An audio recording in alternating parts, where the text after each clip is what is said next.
Rund um Zähne. Ihr wöchentlicher Podcast für die Zukunft der Zahngesundheit.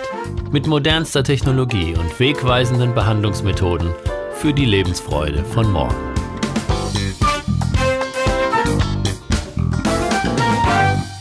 Herzlich willkommen zu Ihrem Lieblingspodcast. Ich bin Dr. Holger Stuhl und ich begrüße Sie mit Freude zu meinem Podcast mit Themen rund um die Zähne.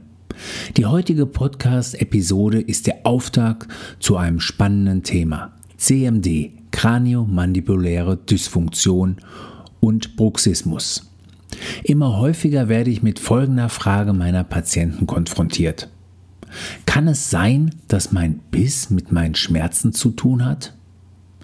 In den nächsten Wochen möchte ich gerne das Thema Kraniomandibuläre Dysfunktion beleuchten. Ich werde erklären, was CMD überhaupt bedeutet und was alles damit zusammenhängt. Tatsächlich stellen sich meinen Patienten und den Behandler natürlich auch viele Fragen, auf die ich in den nächsten Episoden antworten werde. Welche Faktoren können eine CMD auslösen? Welche Symptome gibt es? Welche Auswirkungen hat die kraniomandibuläre Dysfunktion auf meinen Körper? Welche Therapiemöglichkeiten gibt es? Welche Schiene ist die richtige für mich? Welche Ursachen gibt es für Kiefergelenksbeschwerden? Was ist eine aufsteigende und was ist eine absteigende Muskelkette? Warum ist dieses Thema auch besonders für Sportler interessant? Und zwar nicht nur für Leistungssportler, sondern auch für den ganz normalen Freizeitsportler. Und vieles mehr werde ich natürlich in den nächsten Episoden behandeln. Das Thema CMD oder Bruxismus ist wirklich ein großer Themenbereich. Warum steigt seit Jahren das Interesse oder auch das Bewusstsein an der Diagnostik und Therapie von CMD so auffällig stark an? Das liegt meines Erachtens daran, dass sich viele Zahnärzte auf ihre Bedeutung als Teil der ganzheitlichen Medizin besinnen. Ganzheitlichkeit ist hier ein ganz starkes und wichtiges Stichwort. Es bestehen also strukturelle und funktionelle Zusammenhänge zwischen dem kraniomandibulären System und dem übrigen Stütz- und Bewegungsapparat. Kranium bedeutet ja Kopf, Schädel und die Mandibula ist der Unterkiefer. Also Kranio kommt von Kranium, Schädel, Kopf und die Mandibula ist der Unterkiefer. Das ist ganz wichtig, sich einfach zu behalten, denn hin und wieder fällt das Wort kraniomandibulär und so können Sie sich das ein wenig besser erklären. Gemeint ist also das System von Schädel, Kopf und Unterkiefer. Noch einfacher können Sie sich es machen, wenn Sie sich den Unterkiefer als Extremität des Kopfes vorstellen. Also als Anhängsel des Kopfes, so wie die Arme oder die Beine am Körper. Die Arme sind ja über ein Gelenk mit dem Oberkörper verbunden. Genauso der Unterkiefer über das Kiefergelenk mit dem Kopf. Der Unterschied ist nur, dass die beiden Unterkieferhälften am Kinn zusammengewachsen sind. Strecken Sie einmal Ihre Arme nach vorne aus und falten dann Ihre Hände zusammen.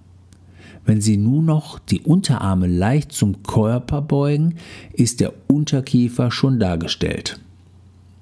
Der größte Unterschied ist jedoch, dass das Kiefergelenk ein Dreh- und Gleitgelenk ist. Aber lassen Sie uns später noch einmal genauer darauf eingehen. Es stellen sich mir und Ihnen vielleicht zwei Fragen. Erstens, wie beeinflusst das Kopf-Unterkiefersystem die anderen Teile des Stütz- und Bewegungsapparates des Körpers? Und zweitens, wie beeinflussen andere Teile des Stütz- und Bewegungsapparats das Kopf-Unterkiefersystem? Klären wir einmal nochmal den Begriff CMD. Was bedeutet also CMD? CMD ist die Abkürzung für kraniomandibuläre Dysfunktion. Diese Abkürzung kommt aus dem Amerikanischen und meint Craniomandibular Disorder oder Temporomandibular Disorder. Verstanden? Wahrscheinlich nicht. Übersetzt heißt das, dass eine Störung des Kopf-Unterkiefersystems, eine kraniomandibuläre Störung vorliegt. Um die Abkürzung beizubehalten, wurde dies im Deutschen mit kraniomandibuläre Dysfunktion übersetzt. Diese Übersetzung ist missverständlich, denn eine kraniomandibuläre Dysfunktion ist ein Befund und keine Diagnose, nämlich eine Fehlfunktion des kraniomandibulären Systems, Kranium Kopf und Mandibula Unterkiefer, und eben keine Erkrankung. Der Begriff CMD ist also nicht ganz richtig gewählt, ist aber die gängigste Bezeichnung für Beschwerden im Bereich des Kiefergelenks. Richtiger ist aus meiner Sicht, wenn wir über Muskel- und Gelenkschmerzen sprechen. Ich nenne mein Praxiskonzept auch deshalb kraniofaziale Orthopädie, und zwar ist es nach Professor Würth so benannt worden.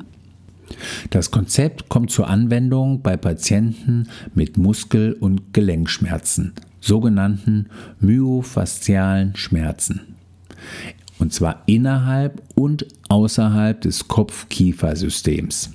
Die Patienten kommen dann mit akuten und vor allem chronischen Kopfschmerzen, Gesichtsschmerzen, Zahnschmerzen, Hals- und Nackenschmerzen, Schulterschmerzen, Rückenschmerzen, Becken-, Hüft-, Beinschmerzen und auch mit Schwindel und Tinnitus in meine Praxis.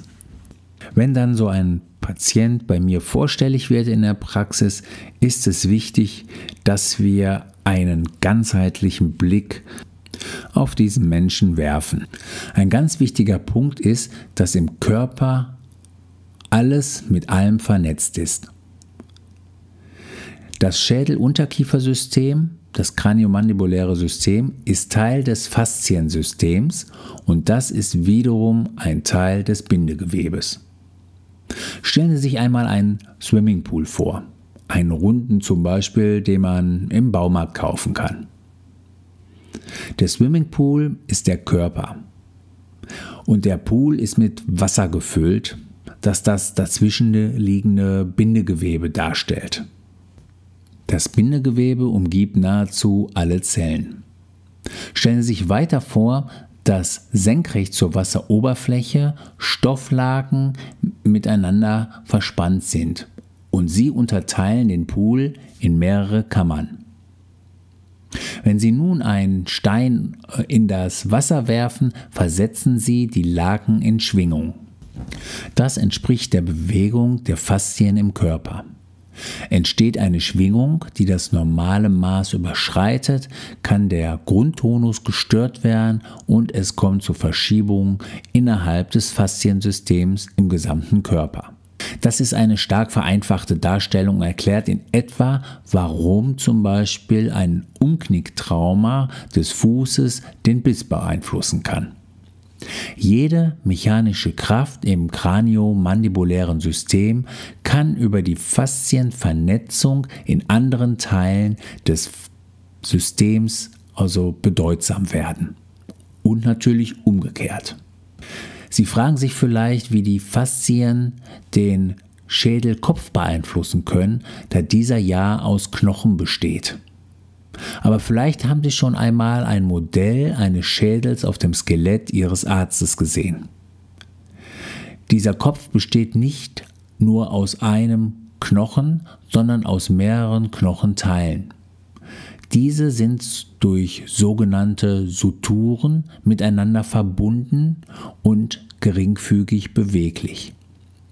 Suturen sind also bindegewebige Verbindungen von Schädelknochen. Eine Faszienbewegung ist also auch innerhalb der Schädelknochen denkbar. Beim Kauen, Schlucken, Knirschen und Pressen der Zähne sowie beim Sprechen und Atmen werden durch Zahnkontakte und durch Muskelanspannungen Kräfte in das Fasziensystem eingeleitet. Das blockierte Fußgelenk kann also über eine gestörte Faszienbewegung den Biss beeinflussen und umgekehrt. Daher ist es wichtig, Muskel- und Gelenkschmerzen nicht nur nach der Davos-Methode zu untersuchen und zu behandeln. Davos bedeutet da, wo es weh tut. Ich hoffe, Sie haben ein bisschen mehr verstanden, warum Ganzheitlichkeit bei diesem Thema CMD so wichtig ist und das Thema CMD auch so spannend ist. Jetzt zum Schluss möchte ich mich herzlich bei Ihnen fürs Zuhören bedanken. Alle weiteren Infos und Podcast-Folgen finden Sie unter www.holgerstuhl.de. Dort finden Sie auch den Zugang zu meinem kostenlosen Schulungsportal Kieferschmerzen Soforthilfe. Bitte beachten Sie auch die Links in den Shownotes. Wenn Ihnen diese Folge gefallen hat, freue ich mich über eine 5-Sterne-Bewertung bei iTunes und dann freue ich mich, wenn wir uns in der nächsten Woche wieder hören. Ich wünsche Ihnen eine mega Woche. Refresh, relax, renew. Tschüss, Ihr Dr. Holger Stuhl.